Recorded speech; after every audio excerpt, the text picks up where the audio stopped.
Yale Brothers, episode 89.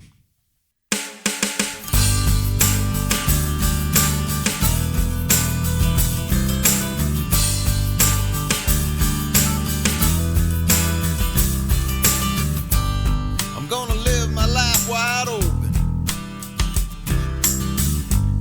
I don't need any more regrets.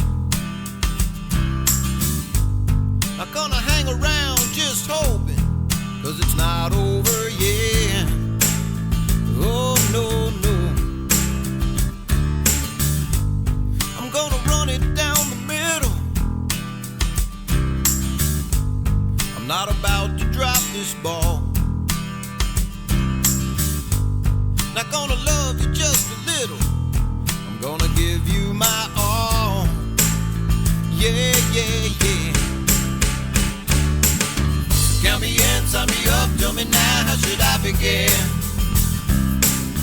'Cause I don't wanna live with the thought of what might have been. Well, I'm making up my mind this time, 'cause I don't wanna live with what might have been. I'm gonna give it my best shot.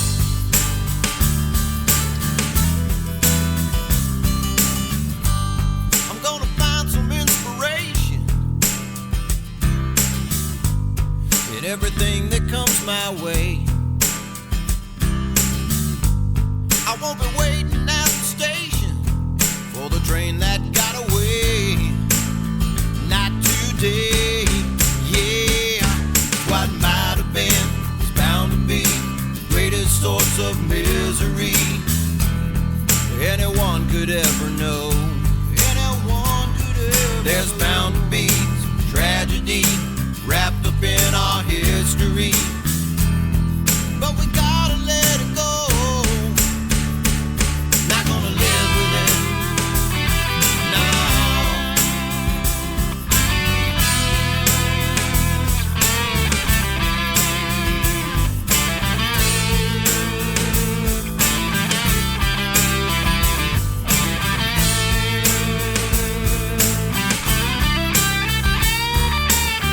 Count me in, sign me up, tell me now, how should I begin?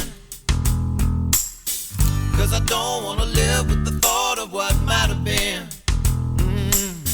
Count me in, sign me up, tell me now, how should I begin? 'Cause I don't wanna live with the thought of what might have been. Well, I'm making up my mind this time, and I don't wanna live with what might have been. Yeah, gonna give it my best shot.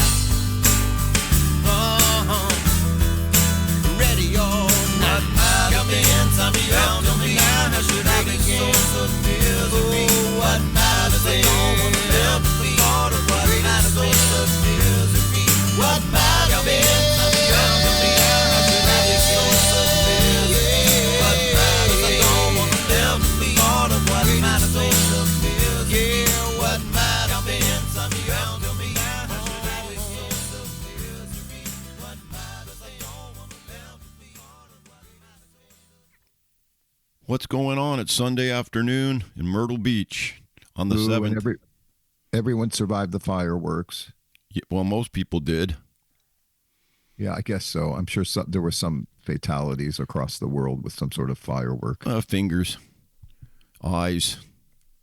You put your eye out. So we're the Yale Brothers. Welcome to episode 89. Been a while, I know.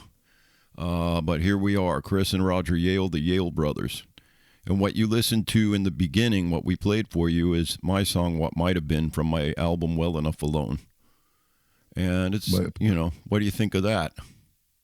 Well, you haven't left well enough alone, have you? You just can't seem to leave well enough alone. I never can.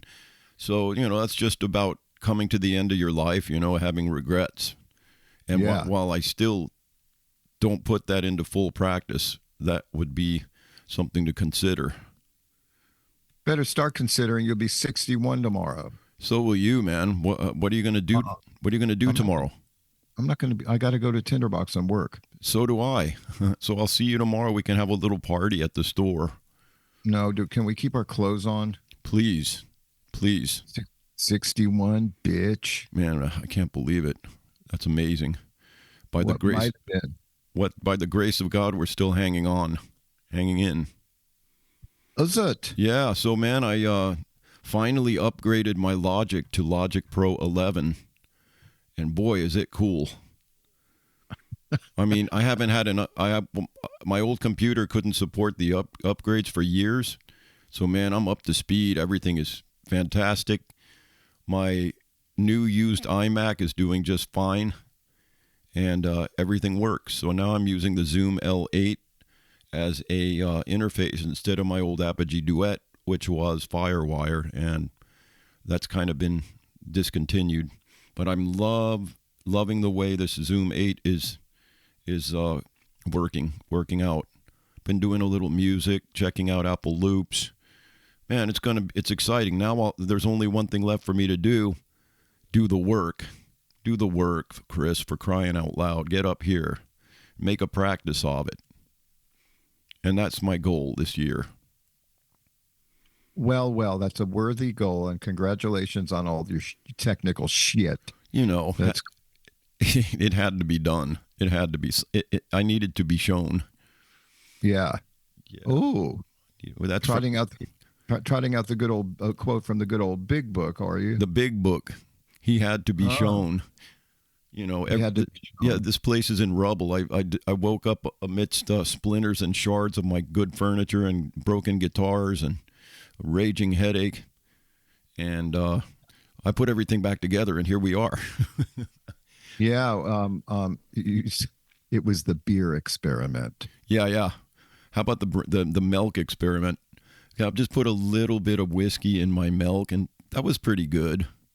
And then days later, you don't know where you are. You're on some train. You're on another place somewhere. Oh, your wife and family are at home, and you decide to put some whiskey in your milk. Yep. So then you got the DTs a few days later. Yep. Alcohol poisoning. Well, anyway, maybe you could circumvent the DTs by this e-bike you have. Everything's an e something, isn't it? Yeah. What's it called, and what's it like? Do you actually pedal the thing? Always. KBO, that's the name of it. Mine's the K1 step through, and Betsy's is the K2 step over. Top speed of about 20 miles per hour at full speed. But, you know, we're pedaling. We're exercising. People that haven't ridden them don't understand. But if you need a little assist getting across a thoroughfare or something, just hit it. Hit the throttle and, you know, take you up to speed and keep pedaling. 7 speeds, regular bike. Count them. 7. Kirker. Did you say that Betsy has a step over and you have a step through? No. I think that's what you said. No. Well, you know what I meant, man. No, I really don't. Which one of you wears the hoop skirt when you go bicycling? I don't even wear any pants. But the poor seat. It's fun, man. It's a lot of fun, and it's a good exercise. We do about 10 miles a day I haven't ridden for a couple of days because the grandkids are down here for the weekend. We're having a blast. I might ride over there to Martha's house today on the bike. Oh, yeah. Are you at home without supervision right now? Well, Buster's here watching me. Buster can't hear you, though. No, but he can see me barely. Yeah, poor little guy. Oh, boy. She's Martha's my mother-in-law's refrigerator's going out, so Betsy's going to look for her. That's always something, man. If it ain't one thing, it's another. Yeah, that's right. That's exactly right. That's so true. Well, I'm glad for your e-bike, and that's good that you're trying to keep fit, and that we have to keep fit because the season's back, and we're doing cigar events again at Broadway at the beach, and you tell the traffic is seasonal again in Myrtle Beach. Oh, it's crazy, man. You know, yeah, it's crazy, but that's fun. It's kind of fun. You better be careful on the e-bike. Oh no, I'm very careful. I don't. Oh, man, traffic's weird, but yeah. Exactly. You just got to be careful. But the store's fun with these cigar events that we have every Tuesday, seeing some old friends that we know, some good friends from years and years who work in the cigar industry coming to do events and stuff. It's kind of it's interesting. The whole tinderbox thing is interesting to me, and it was interesting before I even worked for Tinderbox. Yeah. When we were growing up in the 70s, we went in and probably annoyed the old men in those tinderboxes in malls all in Miami and California. Yeah. And the smell of the place with the pipe tobaccos and all that stuff. Loved it. I thought it was a big mystery to be a tobacconist. It was, man. Someone handed me a Portofino, Macanudo Portofino, and something like, I don't know, 1977 or 78. Oh, man. I kept looking at it. This is imported. That was after some guy I took some girl to a restaurant, Geo's in Hollywood on Sunset. Yeah. And the guy said, if you come back again, I'll give you a Cuban cigar. So I got all excited. So I showed up a little later with the same girl, right? Yeah. And he disappears for a minute and comes back and hands me a Garcia y Vega. Oh, thanks, dude. Yeah, thanks, dude. That's so awesome. Thank you very, very much. Yeah. I don't even know why he said that, but he probably didn't expect to see me again. So he went down to the convenience store, the liquor store down the street, and got me a Garcia y Vega. Oh, that's funny, man. Yeah, the first premium cigar I ever tasted was a Macanudo Baron de Rothschild, and it blew away all the, domestic cigars, all the chop filler, cheap domestic stuff. It was night and day, man. Yeah, Beautiful. but I mean, those there's nothing wrong with domestic cigars when you think about it. Those were fine. Well, I smoked a ton of them, but it makes a big difference, man. I'm not knocking it. Don't go all snobby. That's not snobby. That's let's have like Ripple versus some kind of expensive red wine or something. It makes a difference, man. Ooh. Boone's Farm. You think there's a real difference between a $60 cigar and a $12 cigar? That's where it gets dicey. Where is the diminishing returns? No, I don't know. It's not like that. It's whatever's right. Great $12 cigars. It's whatever. I rarely smoke anything that expensive. Rarely, if barely never. Is it like taking $100 shot? You might as well take that first before you get shit-faced. Yeah. No. It's at a certain point, it's not going to get any better. I don't care how much money you spend. There are good $8 cigars out there. Yeah, and then there are the blowhards that will slag everything except that cigar. For instance, Padron 1000 series, starting at $7.85 or something like that, and going up as the shapes get bigger. Solid, man. Perfect. That's a go-to. Yeah. So, I mean, it's interesting when people ask that question. I always say it's the aging of select tobaccos that they hold out for these more expensive blends. Yeah.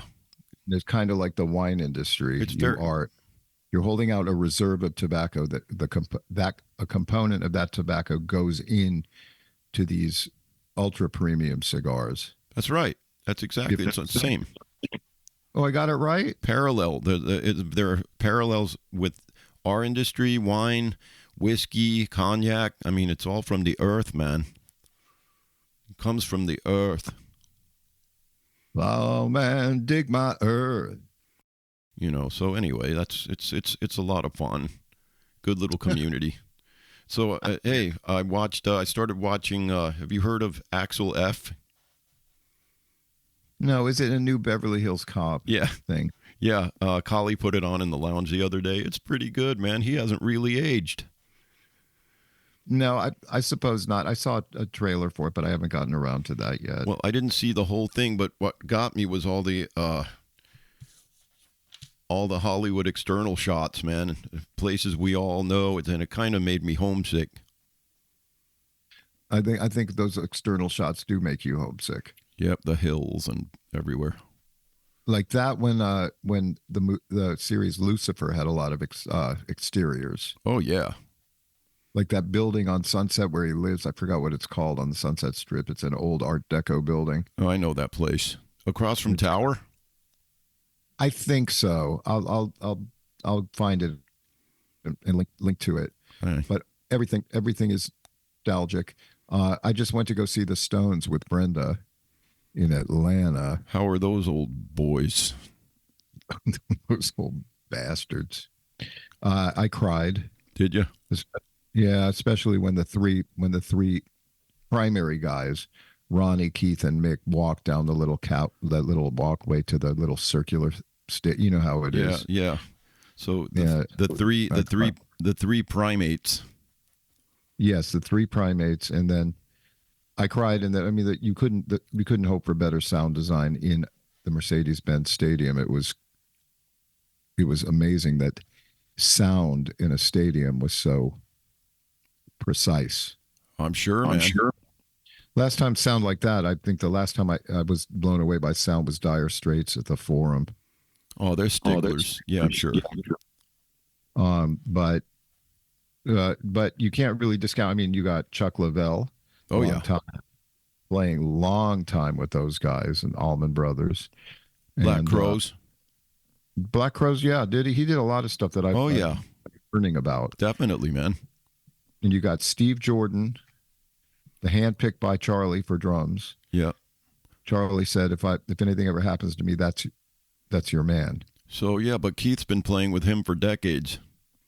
Oh, that's what you said, in the expensive winos and all that stuff. Oh, yeah, for sure. And he was a Letterman drummer back in the day, wasn't he?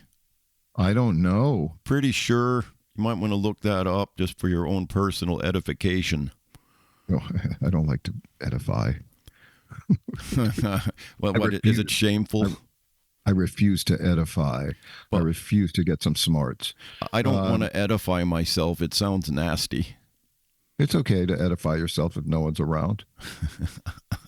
Wait a minute. Who else? Darryl Jones on bass. Oh, yeah. He's been there forever. Since Wyman left. Have you gotten a gander at Wyman lately? No. He looks totally different. I'm sure we do too, but there's a semblance of what we used to look like. Wyman doesn't look anything like he used to look like. Of course, he's probably 80 years old too. Yeah, sure, he's older. But that's crazy. And I saw Wyman, strangely enough, on the 2024 documentary about Stevie Van Zandt. Really? Disciple, I think it's called. I'm not sure it's called that, but I am amazed how influential Steve Van Zandt has been over the years. I didn't realize. Yeah. Always involved in stuff, responsible for toppling that apartheid government, like not single-handedly, yeah, but with Sun City stuff in South Africa and all that. Oh, yeah.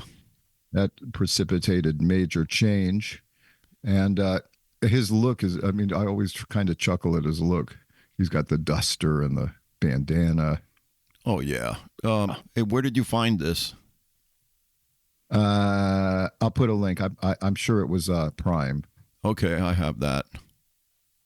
Stevie Van Zandt and the Disciples of Soul. Yeah, I remember them. So you're not the first person that mentioned how interesting that was. He's too much. If you squint, you think he's shorter, but you squint. It's kind of Paul Stanley-ish. Yeah, kind of. You get that? Yeah, definitely. It's amazing how busy he has been in his life. Oh yeah. Well, how about Chris Lord-Alge? How about that guy as a mixer, man? He's always working 24/7. I'm glad his ears work because his septum doesn't seem to be working.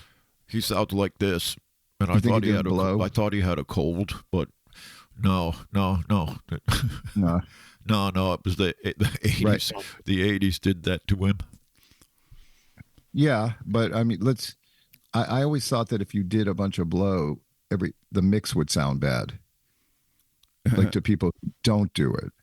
I've heard that, like tinny or something, or I don't know. Yeah, probably messes with your senses, but apparently it's okay. Apparently his mixes are perfect. They always have been. Yep, amazing. He does a lot of stuff for Atmos, Dolby. Yeah, Imagine trying that, man. I can barely work Logic in stereo. No. I can barely work Logic in my life.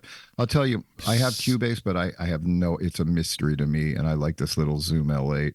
I'd like to be able to dump stuff into Cubase, but I need some serious tutorial on that. Let's get on it.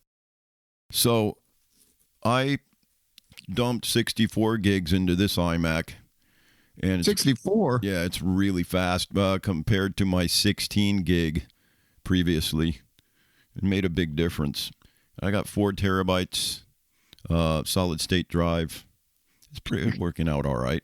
But the L8, you can do anything with it, man. No matter if, like I do, I dump this into Logic Pro just to do some post-production, editing, compression, optimizing. Well, you're a little bit more along than I am, I suppose. Not really. Well, probably. But I mean, that's you do your thing. Suppose you do your thing and I do mine. You right. You wrong. Yeah, you're right. You're right. I'm wrong. I'm sorry. I'm sorry. I am writing my ass off. Thank God for the opportunities at Georgetown Times, Post and Courier, Myrtle Beach. My editor, Charles Perry, over there has been very gracious. Cool. To a lowly freelancer. But I like to say I'm a 60-year-old stringer. I love the word stringer. Stringer Bell? Stringer. From The Wire? I don't know. I've never... Stringer. Don't string me along. And then also for the magazine work at Grand Strand Magazine. That's pretty cool, too. It's coming down the pike. You're famous. You're famous around here. But enough about me. Let's talk about Queen selling for all their shit for $1.27 billion. Yeah, that's crazy, man. You think we can get in on that and sell our catalog for like $17? 38 cents. Yeah. No, I'll get 38 cents. You probably get $12. Yeah, don't worry, I'll share. Oh, good. Thank you very much. I appreciate that. Man. I'm still enjoying playing it with Lulu's, playing at Lulu's with you. It's fun.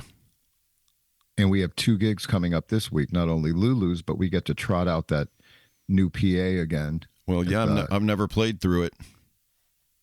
Yeah, but you've messed around Evolve with 30M. Yeah. Yeah, I mean, I know how to work it. So we got 2 gigs at Lulu's this month and then one in the North Myrtle Beach Marina. It's a RV park and dry dock marina. It's pretty cool back there. Yeah, that huge hangar where they put the boats in dry storage. Yeah, but I just like the little stage facing the waterway. Yeah, it's pretty cool. You see the little boats go by, little nice expensive boats go by. People park and party. It's interesting. Yeah, I like to see boats go by. Like, it's funny. Yeah. It's fun. It's fun. People waving at you. Yeah. Bong. I've never really been down the waterway. Have you? I've never been down the waterway. Like either, not even a party barge or anything like that. No, I've been down the waterway. I've been to Bird Island. You went on a boat all the way down?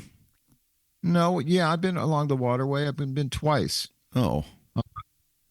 We played a gig. 6 Stooges just played a gig on Bird Island. Everyone had to bring generators and stuff on boats. Was it weird? It was interesting. It was very, very interesting to set up. That's where I met my friend Brandon Toms, our friend. That's the first time I met him. He was working for the Freedom Boat Club, and the event was Freedom Boat Club thing, where you people can reserve boats for the day. Yeah. And out. It's kind of a membership thing, but Bird Island's fun. I mean, there's nothing there. You have to bring everything with you.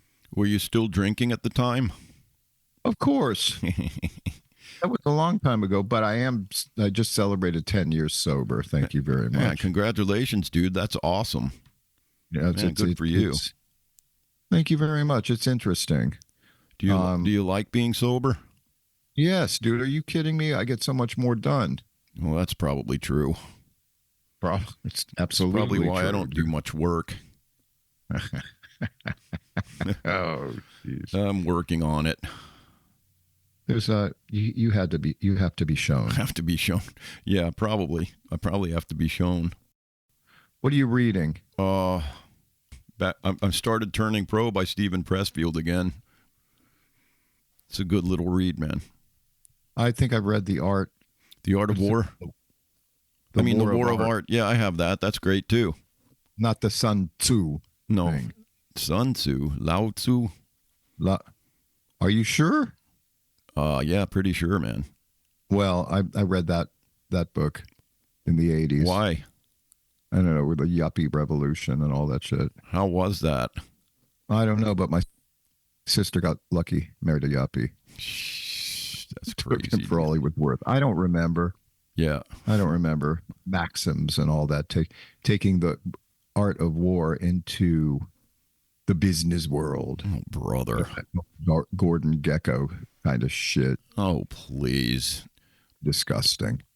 Oh, please, dude.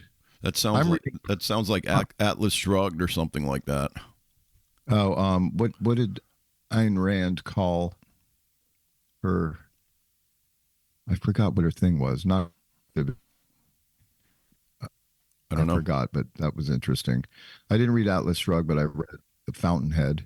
Oh, that's what I'm talking about. Right now, I'm reading something called A Tramp Across the Continent from the late 1800s by a guy named Charles Loomis or Lummis. He was actually the first librarian for the LA Public Library, and he walked from Ohio to LA. Oh, man. He was talking about little things along the way, getting held up and going into mining towns and freezing his balls off. He met a dog that befriended him. I'm only halfway through, but it's weird that that's so old. Yeah. It's still, when you read it, it's so kind of new sounding. That's cool, man. I love it. Long dead. Oh, yeah. His dog apparently died on the trip, but I haven't gotten there yet. Okay, well, it's a long way for a little pooch. Yeah, Shannon is gone, I heard. Yeah, she always loved to swim away. Maybe she'll find an island with a shady tree. Just like the one in our backyard. Don't sing that around Betsy. She'll get sad. So 60 years old, 61 tomorrow. Yeah. And we made it through a podcast, a recording. So we think we did. We think we did. And so we tried last week and the week before, but something was way off. Well, we continue on. We're living and breathing. As I live and breathe, I have to go work at Tinder Box. Well, it's not bad. No, it's not. It's not digging a ditch, but not that there's anything wrong with that. Sometimes I think I'd rather dig a ditch on some days, man. Most days it's cool, though. People shouldn't slag that. That's an important job in the flywheel. I'm not slagging anything. I'm not slagging anything either. Go make me a sandwich. It's your slow ass internet. You have to get it. You have to upgrade it. Oh yeah, I'm mad at the HOA, man. Oh, you're gonna get HOA is now gonna include free Spectrum. It sucks. I'm gonna complain. I'm gonna get a Spectrum guy out here to check it out because this is way unacceptable. So what? Just opt out of it and to get your own fast internet. Opt out of it, or are they going to give me a rebate on what that costs? Or pay for some upgrade yourself. Maybe, yeah. Bitch about it. It's not acceptable. I'm going to have my people work on this. Betsy. Betsy. Honey. Can you please call Spectrum? Please. You call them. It's good for you. Oh, no. Say, look here. First of all, call the HOA and start with look here. Look here, man. You know, start with look here and then go on to calling Spectrum. Yeah. It's not their fault. They put slow ass they put basic internet speeds across your HOA. But it's supposed to be which the HOA it's supposed to be a certain level of speed. But it's not apparently. Well, it was nice talking to you today, and I'm going to go get beat up by my grandkids. They're leaving this afternoon with Katie and Bill, and tell them I love them. I know Mina doesn't really know me, but she's blossoming, man. Sure she is. She looks so cute and expressive. Oh, she's so smart. Little Mick Jagger in the middle. Yeah, and Elijah. Is there Elijah there? Yeah, he's taller than I am now. I love him. I love it when he thinks I'm a better basketball player than you. I know. He says I'm weak. Now he's calling me a midget. You're weak. Is his voice changing? How old is he? 12? 13. 13? A little bit. You're weak. He's great, man. I'm better. That's my main man right there. I love him. I love them all. Me too. I love Katie and Bill. I love you. I love Betsy. Now, well, a little love fest. no, I'm about to leave. Well, let me get off here. All right. So there you have episode 89, Yale Brothers. Happy birthday tomorrow. I'll see you tomorrow. Oh, yeah. Yep. So yalebrothers@gmail.com. Still on Facebook. Old shit. Yeah. All right. Love you. Thanks for listening, everybody. And let's not forget one important thing. Rock and roll.